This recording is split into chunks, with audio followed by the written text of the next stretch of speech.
Everyone, আসসালামু আলাইকুম। আজকে আমি নিয়ে এসে পড়লাম তোমাদের সামনে নতুন একটা ব্লগ। তো এই কয়েকদিন অনেক বেশি বৃষ্টি হইতেছিল, তো আমার খুবই মন চাইতেছিল কলিজা ভুনা আর খিচুড়ি খেতে। তো আমার আম্মু সে আবদারটা আমার আজকে পূরণ করলো। তো let's get started the video. তো দেখতেই পারতেছো বৃষ্টি কি লেভেলের পড়তেছে, যা বলার মতো না। তো এর জন্য ফার্স্টে আমরা কলিজাগুলোকে ভালোভাবে সিদ্ধ করে নিয়েছি আর একটা প্যানের মধ্যে পেঁয়াজটাকে হালকা ভেজে নিয়েছি। তারপর এটার মধ্যে পরিমাণ মতন হলুদের গুঁড়া, মরিচের গুঁড়া দিয়ে নিলাম। তোমরা যতটুকু ঝাল খেতে চাও ততটুকু অনুযায়ী ঝাল দিবা। আর একটু হালকা পানি দিয়ে মশলাটাকে কষিয়ে নিতেছিলাম আমরা এখানে।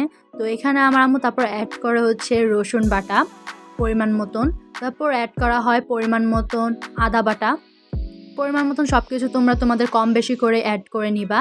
তো এখানে ভালোভাবে মিক্স করে নেওয়া হইতেছে। দেন অ্যাড করা হয় জিরা বাটা, জিরা গুঁড়া অ্যাড করি নাই, বাটাটা অ্যাড করছি। তারপর এখানে এলাচ, তেজপাতা, লবণ দিয়ে দেওয়া হয়। তো মশলাটাকে আমরা খুব ভালোভাবে কষিয়ে নিব যতক্ষণ পর্যন্ত না হয়ে যাচ্ছে। তো মশলার উপরে যখন তেল ভেসে উঠবে তখনই আমরা দিয়ে দিব হচ্ছে আমাদের সিদ্ধ করা কলিজাটা। তো কলিজাটা খুব ভালোভাবে আমরা মশলার সাথে মিশিয়ে নিব। মিশিয়ে নেওয়ার পর এখানে হালকা একটু সুন্দর একটা ফ্লেভার দেওয়ার জন্য 2টা কাঁচামরিচ দিয়ে দিছি আমরা কেটে। তো পরিমাণ মতন পানি দিয়ে দিলাম একটু ঝোল হওয়ার জন্য কলিজা ভুনায়, তাহলে বেশি মজা লাগবে, একটু গ্রেভিটা অনেক বেশি ভালো লাগবে। কলিজা ভুনাটাকে আমাদের হাই টু মিডিয়াম ফ্লেমে করে নিতে হবে আস্তে আস্তে খুব ভালোভাবে, যাতে কলিজা ভুনাটার ফ্লেভার খুব সুন্দরভাবে আসে। আর বাহিরে তো অনেক বৃষ্টি পড়তেছে, এখনো পর্যন্ত পড়তেই আছে। তো এরই মাঝে আমাদের কলিজা ভুনা হয়ে গেছে। তো এখন আমরা রান্না করব খিচুড়ি। তো খিচুড়ির জন্য প্রথমে আমরা পেঁয়াজটাকে তেলে হালকা একটু ভেজে নেওয়ার পর এখানে একটু পানি দিয়ে এখানে দিয়ে দিলাম পরিমাণ গুঁড়া মরিচ, তারপর রসুন বাটা ভালোভাবে মিক্স করে নিব মশলাটার সাথে। তারপর অ্যাড করলাম একটু হালকা আদা বাটা। তারপর এখানে আমরা অ্যাড করব হচ্ছে তেজপাতা আর এলাচ, 2-3টা তেজপাতা অ্যাড করছি। আর এরই মাঝে দেখাই দিয়ে আমাদের লিও আর ম্যাক্সকে, ওরা বসেছিল বৃষ্টির মধ্যে এনজয় করতেছিল।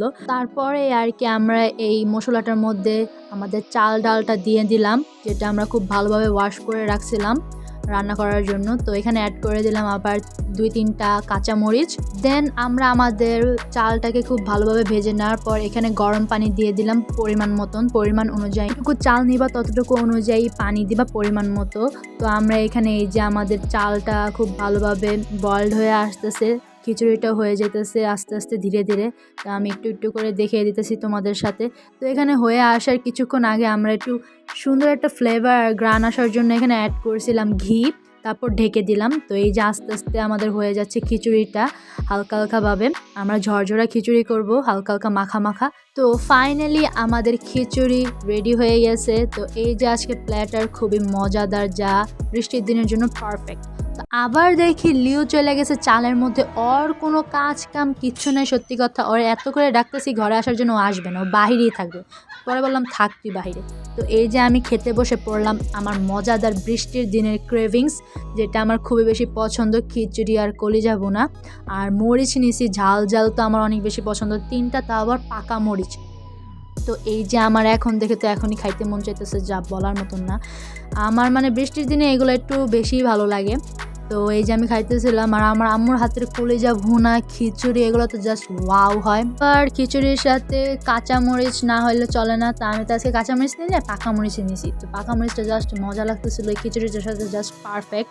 তো ভিডিওটা যদি ভালো লাগে অবশ্যই like, comment, share and subscribe করতে ভুলবা না। দেখা হবে তোমাদের সাথে নিউ একটা ভ্লগ নিয়ে বা ভিডিও নিয়ে।